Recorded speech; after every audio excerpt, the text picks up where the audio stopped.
मोहम्मद का जैद बिन मोहम्मद नामक एक गोद लिया हुआ बेटा था। वो जैद का निकाह करना चाहता था। जैद, मैं चाहता हूँ कि तुम्हारा निकाह जैनब से हो। मैं सोचता हूँ कि वो तुम्हारे लिए एक बेहतरीन बीबी होगी। सही कहा रसूल अल्लाह। चलो उसके घर चलते हैं।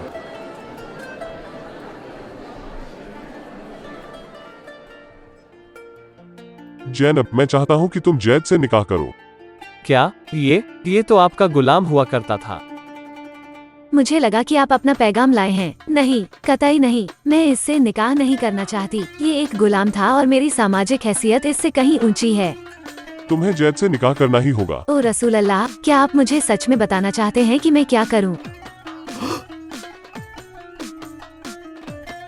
यदि मैंने तुम्हारे लिए पहले से कुछ तय कर लिया है तो तुम्हें इसे मानना ही है।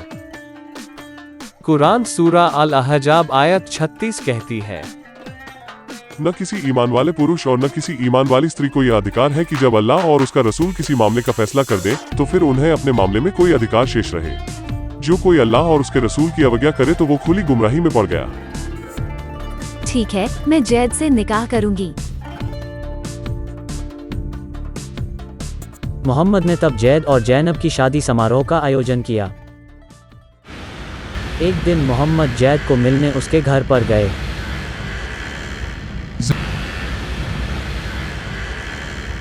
जैद, क्या तुम घर पर हो? लेकिन जैद घर पर नहीं था।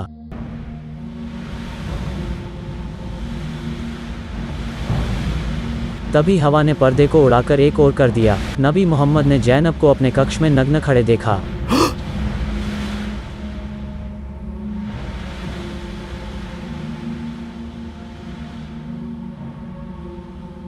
माशा अल्लाह।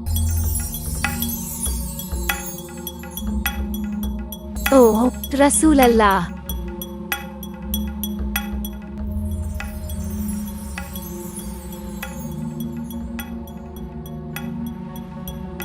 जैनब ने जल्दी जल्दी अपने कपड़े पहने। तब वो मोहम्मद से मिलने बाहर आई। ए अल्लाह के नबी, अंदर आइए। आप तो मेरे माता और पिता की तरह हैं। अल्हम्दुलिल्लाह, जो लोगों के दिलों को बदल देता है।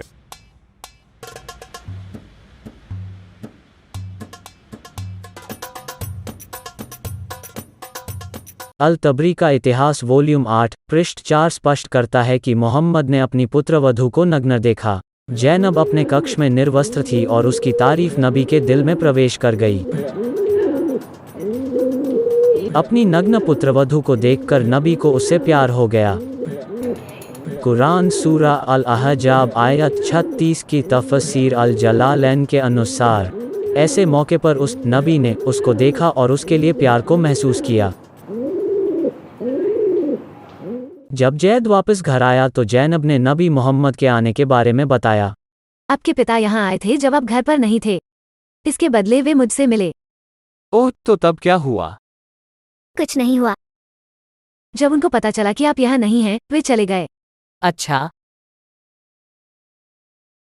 ओह, जाने से पहले उन्होंने कहा, अल्हम्दुलिल्लाह, जो लोगों के दिलों को बदल देता है।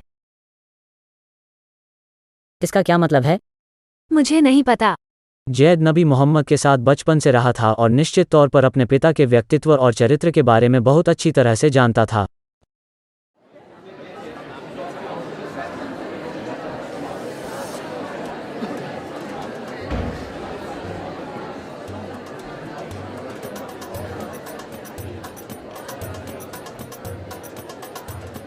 मोहम्मद के लिए अपनी पुत्रवधू के प्रति अपनी भावनाओं को छुपाना काफी मुश्किल था।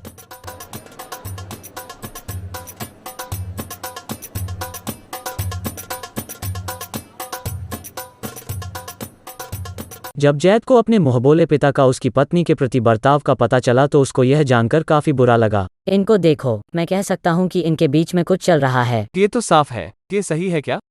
गंद फैला रखा है। जैद के लिए हालात खराब होने लगे जब अल्लाह ने उसे दंड दिया जब भी वो अपनी पत्नी से संबंध बनाने की कोशिश करता।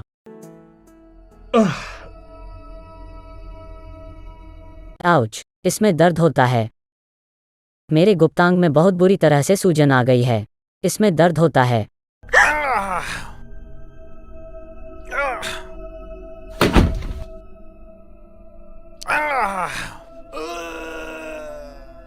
जब भी मैंने अपनी पत्नी से संबंध बनाने की कोशिश की, मेरे गुप्तांग में सूजन आ गई। मैं एक शौहर के तौर पर नाकाम रहा और मुझे दर्द हो रहा था। भाई, मुझे लगता है कि अल्लाह ने तुम्हारे साथ यह किया। उसने तुम्हारे अब्बू के लिए ज़ैनब को बचाने की कोशिश की।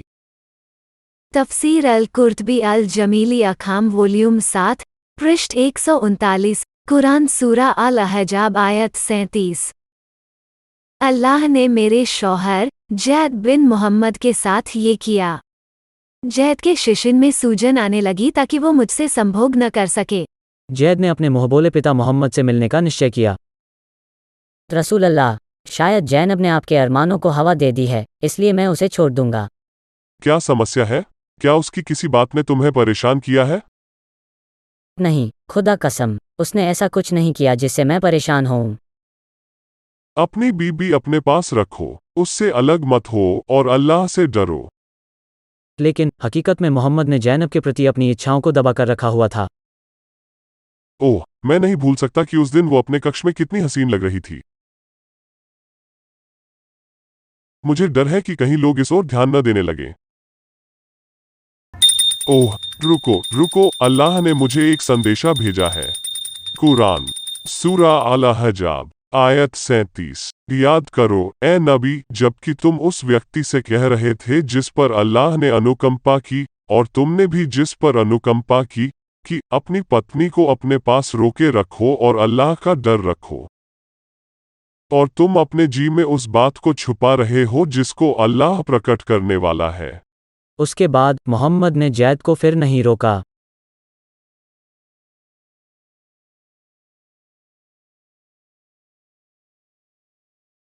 मैं जैनब को तलाक दे दूंगा ताकि आप उससे निकाह कर सको।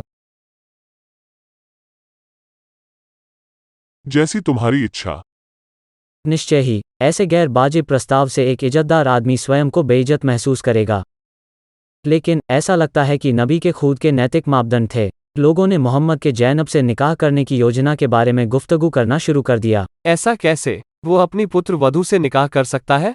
कुरान अल सूरा अहजाब आयत 36 में अल्लाह ने जैनब को जैद से निकाह करने को मजबूर कर दिया।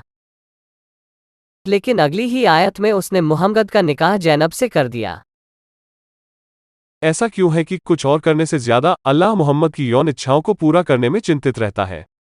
अल्लाह ने मुझे जैनब से निकाह करने की इजाजत दी है क्योंकि जैद मेरा सगा बेटा नहीं है। अतः जब जैद को उसकी कोई जरूरत नहीं रह गई थी, हमने उसका निकाह तुम्हारे साथ कर दिया ताकि ईमान वालों को अपने मुंह बोले बेटों की बीबियों से संबंध बनाने में कोई असहजता न हो, जबकि उन्हें उनकी कोई जरूरत न रह जाए, और हमेशा अल्लाह का ही हुक्म बजाया जाता है। कुरान सूरा अल अहजाब आयत 37 से मोहम्मद ने गोद लेने पर प्रतिबंध लगा दिया। अब हम अनाथों को गोद नहीं ले सकते। इस धरती पर खुदा कैसे गोद लेने की नेक प्रथा को खत्म कर देगा? यह बताने के लिए कि जैद उसका सगा बेटा नहीं है और उसके लिए अपनी पुत्रवधू से निकाह जायज है। वाह, बहाना तो अपराध से भी बदतर है। कौन होगा जो नबी की नैतिक मिसाल का अनुसरण करना चाहेगा? अपनी पुत्रवधू के प्रति गलत इच्छाओं को पनपने देना। क्या हम अपने बच्चों के लिए सखीना, मावादा और रामा निकाह नहीं चाहते? यह रसूलुल्लाह के कई विशेषाधिकारों में से एक है, आपके लिए नहीं बल्कि केवल नबी के लिए। तफसीर अल कुर्तुबी कुरान सूरा अल अहजाब आयत 50। अगर पैगंबर मोहम्मद एक औरत पर दृष्टिपात करता है और उसे पाने की चाह रखता है, तो उसके पति के लिए उसे तलाक देना जरूरी है ताकि वह उसे निकाह कर सके। यह अल्लाह की ओर से उसका अधिकार है।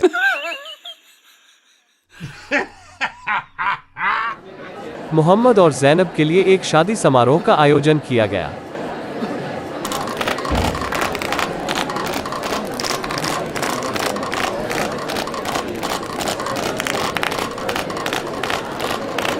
सिवाय जैद के हर कोई खुश था।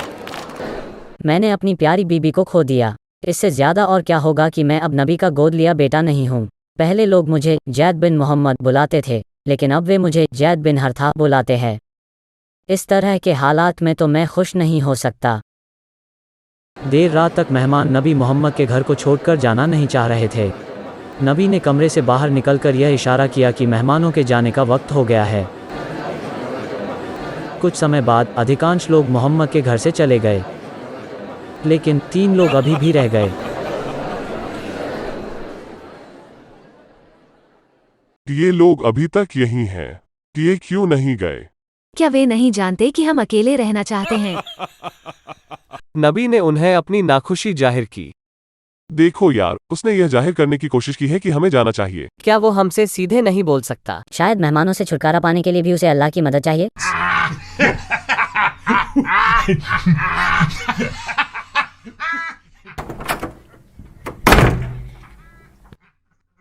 अंत में मुझे क्या करना होगा? उन्हें जाने के लिए कहना होगा। लोगों में कोई तमीज नहीं है। ये रही आयत ऐसे मेहमानों से छुटकारा पाने के लिए जो बहुत देर तक तुम्हारे घर में रुके रहते हैं। कुरान सूरा अल अहज़ाब आयत 53। ए ईमान लाने वालों, नबी के घरों में प्रवेश न करो सिवाय इसके कि कभी तुम्हें खाने पर आने की अनुमति दी जाए, वो भी इस तरह कि उसकी तैयारी की प्रतीक्षा में न रहो। अलबत्ता जब तुम्हें बुलाया जाए तो अंदर जाओ और जब तुम खा चुको तो उठकर चले जाओ, बातों में लगे न रहो। निश्चय ही तुम्हारी यह हरकत नबी को तकलीफ देती है, किंतु उन्हें तुमसे लज्जा आती है, किंतु अल्लाह सच्ची बात कहने से लज्जा नहीं करता। निकाह के बाद भी लोग मोहम्मद की जैनब से शादी के बारे में उल्टी सीधी बातें करते रहे। क्या उसमें दिल नहीं है जो उसने जैद की गोद लेने को ही रद्द कर दिया? सही कहा। क्या उसको याद नहीं है कि पहले उसने ही काबा के सामने कसम खाकर जैद को अपना बेटा माना था? हमारी संस्कृति में जब हम एक बार किसी बच्चे को गोद ले लेते हैं तो वो व्यक्ति जिंदगी भर के लिए हमारे परिवार का सदस्य बन जाता है। जिंदगी भर के लिए। मोहम्मद ने जैद के साथ किए गए अपमान के बारे में लोगों को गुफ्तगू करने से रोकने की जरूरत महसूस की। मुझे कुछ करना होगा। जैद, मुस्लिम फौज का नेतृत्व कर बसरा पर हमला करो, बैजेंटाइन की सत्ता पर कब्जा कर लो, झंडा बरदार बनो। जी रसूल अल्लाह। जैद ने 3000 मुस्लिम फौजियों का नेतृत्व करते हुए बसरा की ओर कूच किया। मुस्लिम फौज के अन्य 2 कमांडर थे जफर इब्न अबू तालिब और अब्दुल्ला इब्न रावा। तुम्हारे गुप्तांग में अभी भी सूजन है क्या? बकवास मत कर। जैद नेतृत्व करते हुए अपनी फौज को मदीना से बसरा ले गया, जो कि शाम या सीरिया भूभाग में थी। बैजेंटाइन फौजों ने मुताह नामक गांव में उनका सामना किया।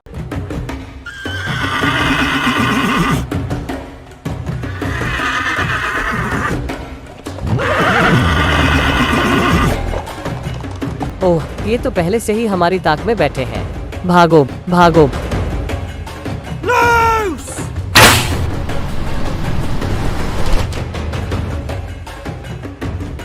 दोनों मुस्लिम कमांडर जफर इब्न अबू तालिब और अब्दुल्ला इब्न रवाह लड़ाई में मारे गए।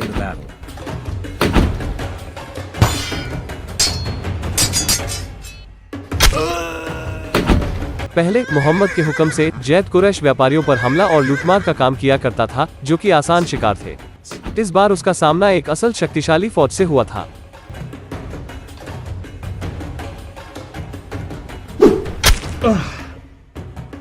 अंततः जैद मारा गया।